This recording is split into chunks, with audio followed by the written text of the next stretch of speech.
Diálogos sobre el Libro de Mormón. Alma 4041.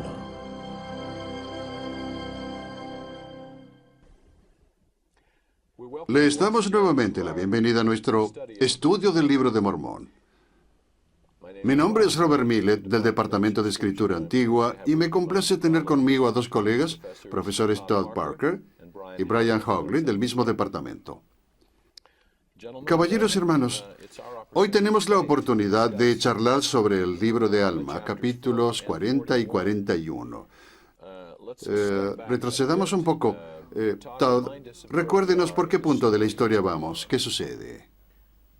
Alma habla a sus hijos y habló con Elamán y Shiblón. Y en el capítulo 39 habla con Coriantón, en el que explicó que había cometido un pecado muy serio, que solo es superado por el asesinato y el negar el Espíritu Santo.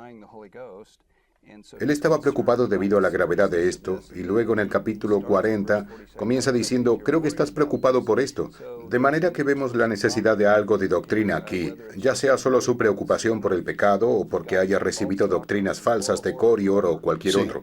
Es necesario que se enseñe algo de doctrina. Es muy interesante. Dada la gravedad del pecado y donde no debió haber estado, y además con quien no debió haberse juntado, solo se dedican 2 versículos al pecado, pero varios capítulos son dedicados a la doctrina. Y es interesante que los capítulos 40, 41, 42 comienzan con la idea de pareces tener problemas con esta y esta doctrina. Y así claramente, otra vez se establece la importancia y la necesidad de enseñar doctrina clara. El concepto de doctrina verdadera para el Elder Packer comprendía cambio de actitudes y de comportamiento. Eso lo vemos con los amoniaitas, con el pueblo del rey Noé y las enseñanzas de Abinadi. Esos eran temas doctrinales muy profundos. Es fascinante el hecho de que algunos de los principios más doctrinalmente profundos se enseñan a personas, ya sea que estén en pecado, o personas rebeldes y disidentes de la iglesia. Bien, vayamos al capítulo 40. Vemos que él indicó que su hijo estaba preocupado, en el versículo 1. Coriantón estaba preocupado con respecto a la resurrección de los muertos. Brian, ¿qué piensa usted? Quizás lo único que podemos hacer es conjeturar un poco. ¿Por qué estaba él preocupado por la resurrección? ¿Cuál parecía ser el problema? ¿Y qué cree usted que podía estar pasando? Creo que pudo haber sido un par de cosas. Primero, él pudo haber estado preocupado por el hecho de que comparecería nuevamente con su cuerpo para ser juzgado. La idea de ser confrontado en sus pecados. Eso es. Así como lo mencionó Todd, Corior enseñó que cuando un hombre muere, ese era el fin del mismo, y quizás algunas de esas enseñanzas le quedaron y él estaba luchando con la idea de una resurrección. Bien. ¿Todo algo más? Pienso que quizás no estaba tan claro con la idea de que es única la teología de los Sud, de que todo el plan era conocido desde el principio, y eso lo vemos en los últimos versículos del 39. Y su padre dijo que no habría problema, que si conocemos todo el plan podemos revelarlo todo o cualquier parte de este. Y así él dice, sabemos todas las respuestas y percibo que estás preocupado respecto a la resurrección. Te enseñaré de eso. Tú no vas a morir de repente. Pasarán algunas cosas antes. Habrá un espacio entre esto y antes de que seas juzgado. Y aclaremos esto. Sí, bien. Pensando en esto, vayamos al versículo 11.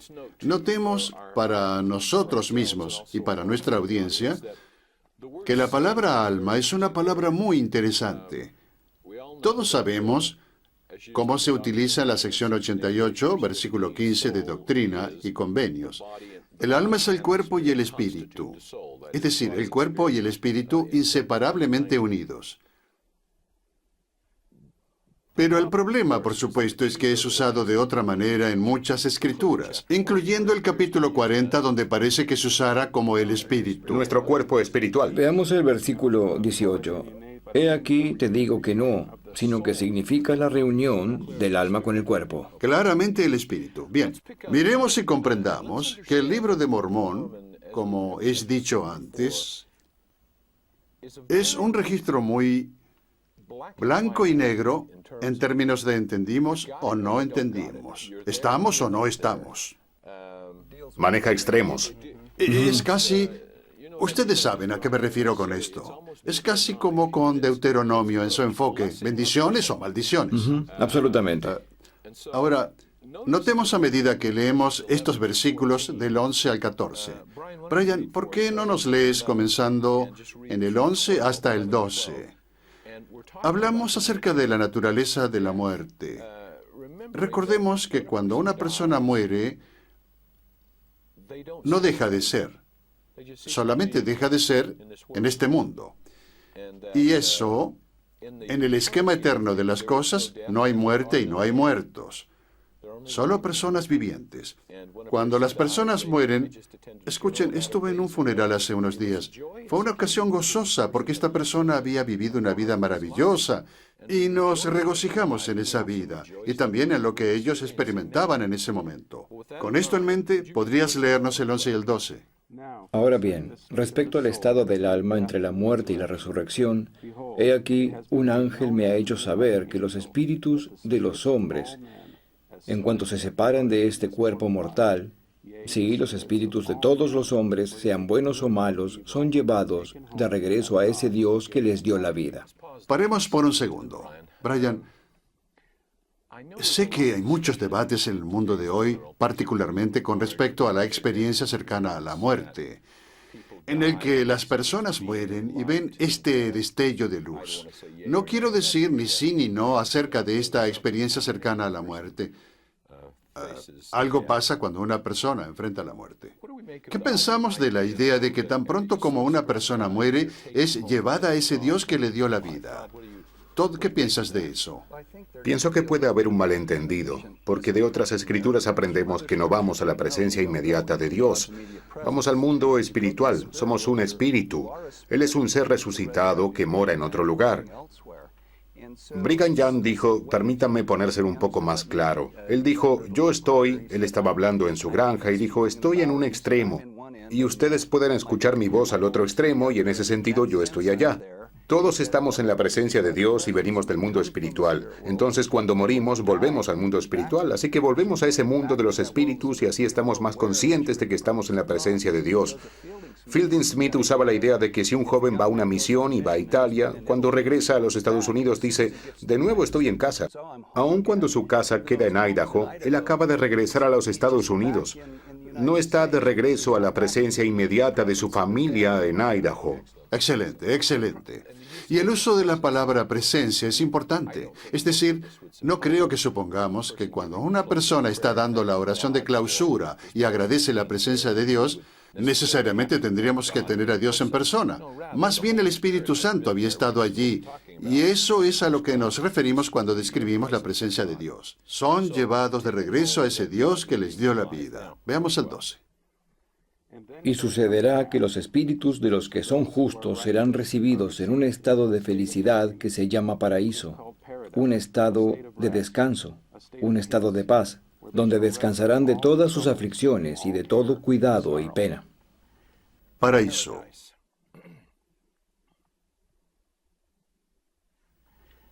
Toda aflicción, todo cuidado. ¿De qué hablamos? ¿Qué tipo de mundo es este?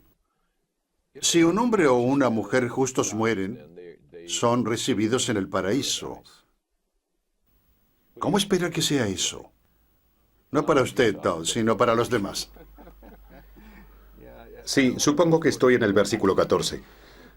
Pero notemos que el término estado se utiliza 3 veces. Es tanto una condición como un lugar. Bien. Y pienso que el mundo espiritual es muy parecido a este mundo. Yo puedo vivir en este mundo, vivir el Evangelio, los mandamientos, y puedo vivir en un estado de paz en mi casa. Y si mi vecino está violando los mandamientos y usa drogas y está haciendo otras cosas, él puede estar en un estado de infierno. Excelente. Y estamos en diferentes estados, pero en el mismo lugar. Podríamos decirlo así.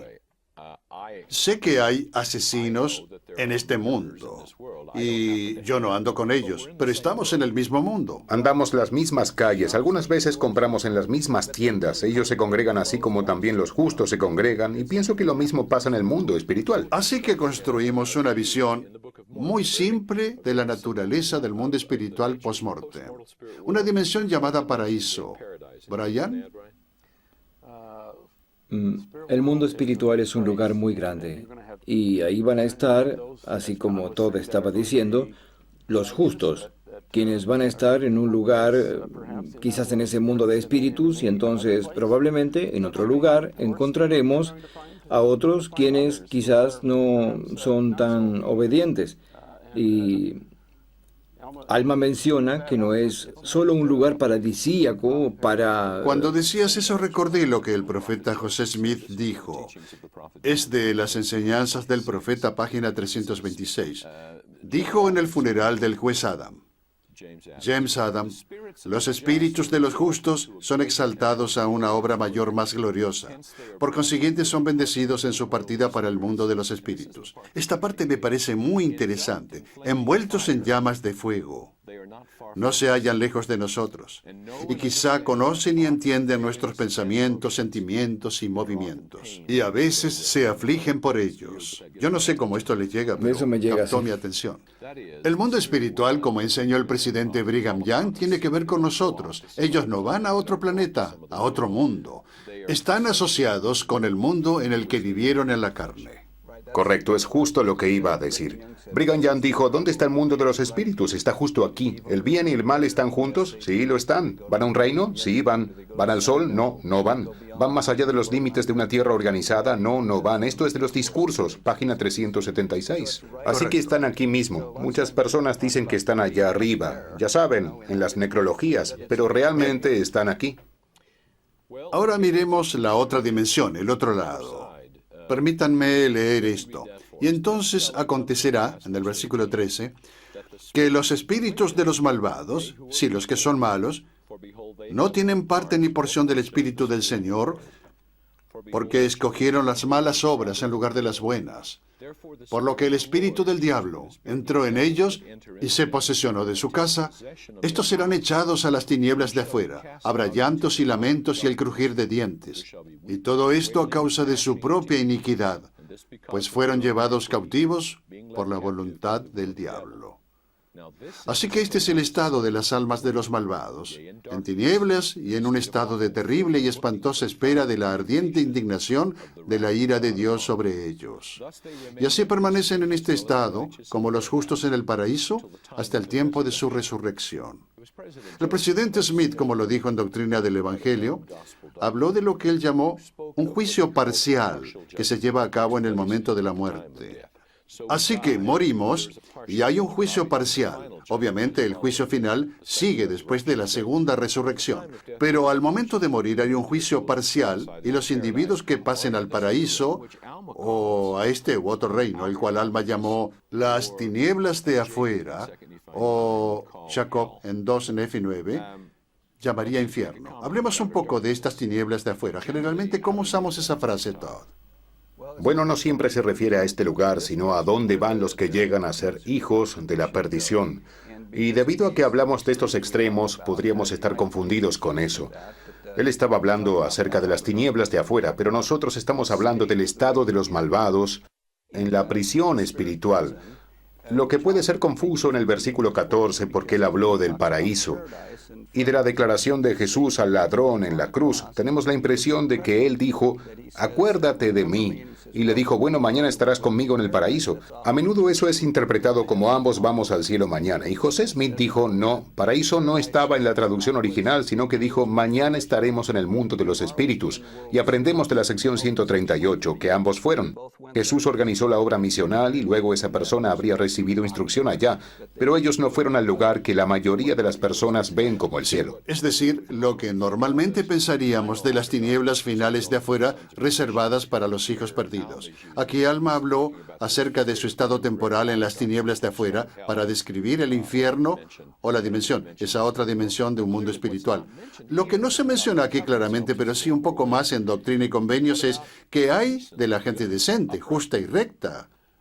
Pienso que debemos entender tanto la sección 138 de Doctrina y Convenios como las enseñanzas del profeta José Smith, que estas personas también estarían en este reino, no sufriendo, sino desarrollándose, transformándose. Así como aquí. Recuerdo que en el paraíso algo debe continuar, donde el proceso purificador continúa. Recuerdo que en el funeral del Elder McConkie, el Elder Parker dijo, ¿dónde está él ahora? Y siguió describiendo el lugar donde él estaba y dijo, y cuando él termine, y cuando el proceso de refinación se haya completado, será glorioso. Yo lo consideraba un caballero bastante refinado, así como era, pero claramente un proceso de santificación y refinación continúa en el mundo de los espíritus, en la esfera del paraíso, y en la otra esfera tenemos tanto a los malvados, quienes están siendo confrontados a lo que ellos fueron, como también a gente buena, a quienes se les enseña el Evangelio, quienes aprenden, crecen y se desarrollan hasta la resurrección. Así que el estado del infierno es realmente el lugar donde las personas pagan por pecados impenitentes. Eso es parte de ese estado o ese infierno por el cual pasan. Y el Elder Talmage enseñó que había una entrada y una salida al infierno, al igual que prisión hay aquí. Cometemos un crimen, vamos a la cárcel, cumplimos nuestro tiempo y somos liberados. Cuando las personas han pagado eso, serán resucitados a un grado de gloria y no se quemarán en el infierno para siempre. Bien, pensaba que el profeta José Smith hizo una declaración con respecto a esto, y es la idea de que hay personas allá que están aprendiendo el Evangelio, a quienes se les enseña. Notemos lo que él dijo. Todo hombre que ha sido bautizado y que pertenece al reino tiene derecho a ser bautizado por aquellos que han partido antes. Se refería, por supuesto, a la obra vicaria en los templos. Y tan pronto como la ley del Evangelio es obedecida aquí, es decir, en esta vida en los templos, por sus amigos, quienes actúan como sus representantes, el Señor allá tiene administradores, queriendo decir, en esa esfera, para liberarlos. Así que son llevados al paraíso una vez las ordenanzas sean llevadas a cabo. Sí, y pienso que esa es una doctrina muy útil porque aún podemos crecer en ese lugar. Aún tenemos que pasar por cierta medida de refinamiento allá.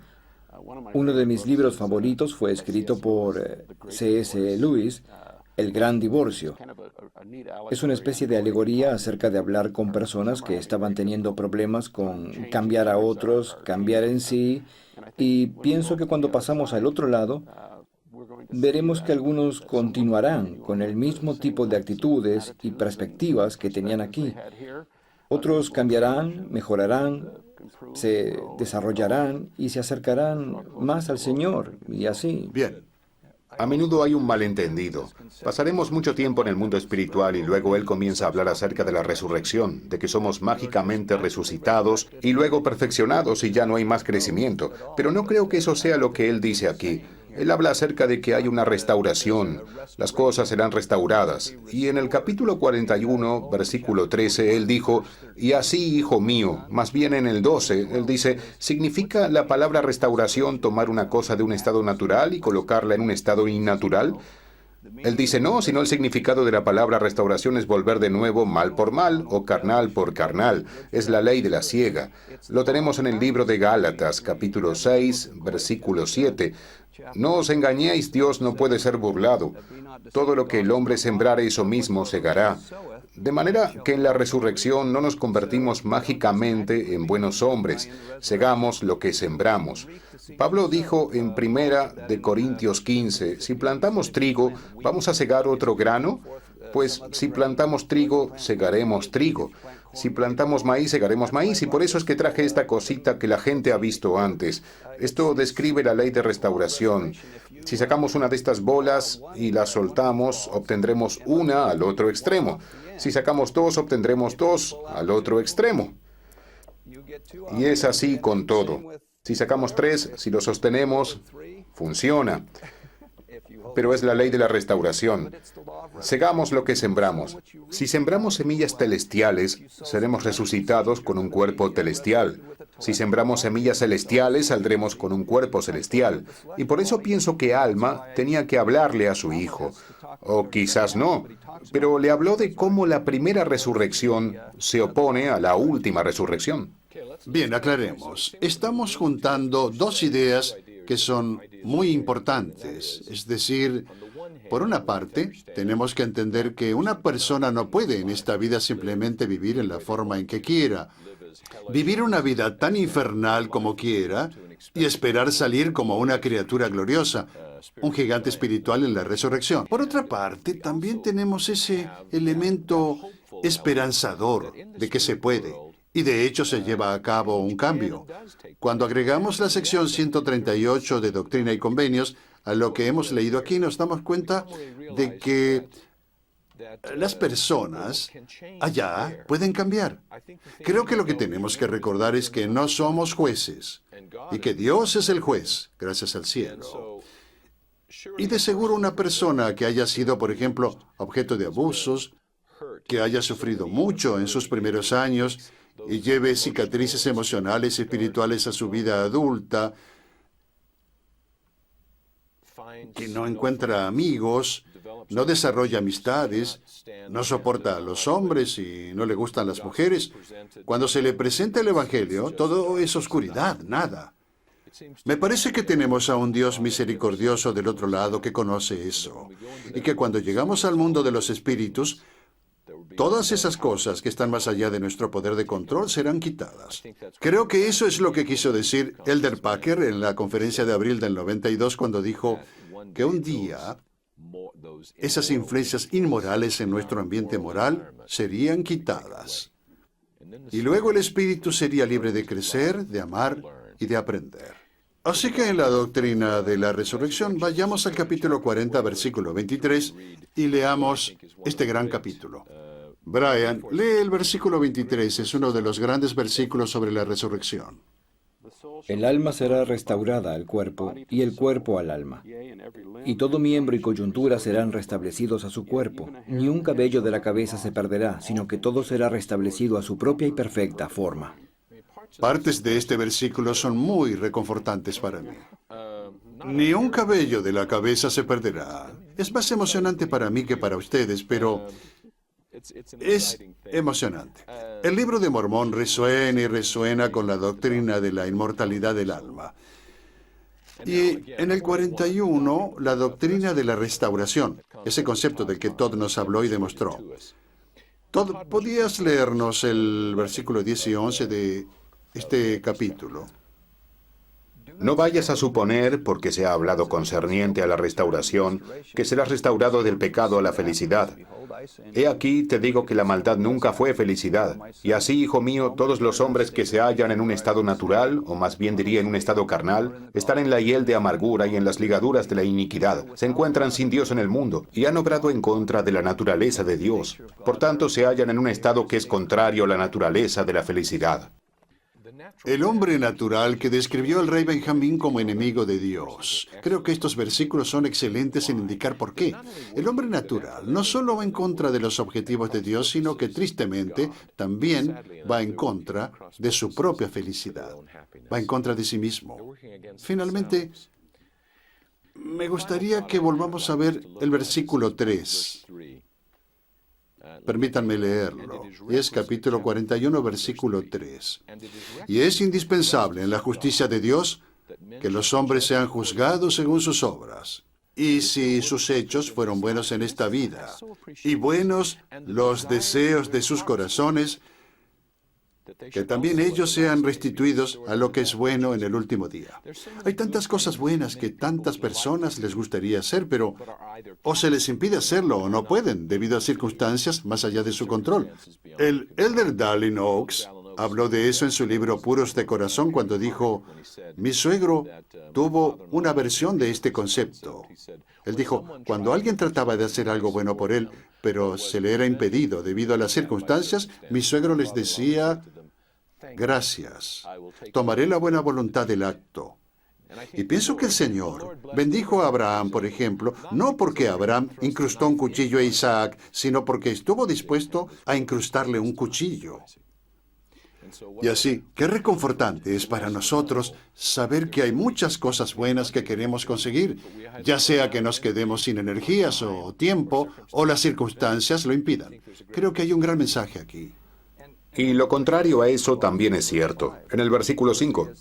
Porque así como ha deseado hacer el mal todo el día, así recibirá su recompensa de maldad. Cuando venga la noche. Así que funciona de ambas maneras y se repite tantas veces. En el 14, por tanto, hijo mío, procura ser misericordioso con tus hermanos, trata con justicia, juzga con rectitud y segarás lo que sembraste. Si somos misericordiosos, recibiremos misericordia. Si somos justos, recibiremos un juicio justo. Permítanme resumir esto diciendo que estos capítulos me dicen que necesitamos estar orientados en la dirección correcta cuando llegue la muerte. Si hemos puesto nuestra vista en la vida eterna y recibimos las ordenanzas del Evangelio, incluyendo las bendiciones del templo, y apuntamos en esa dirección cuando muramos, continuaremos en esa misma dirección sabiendo que la vida, el amor y el aprendizaje son para siempre.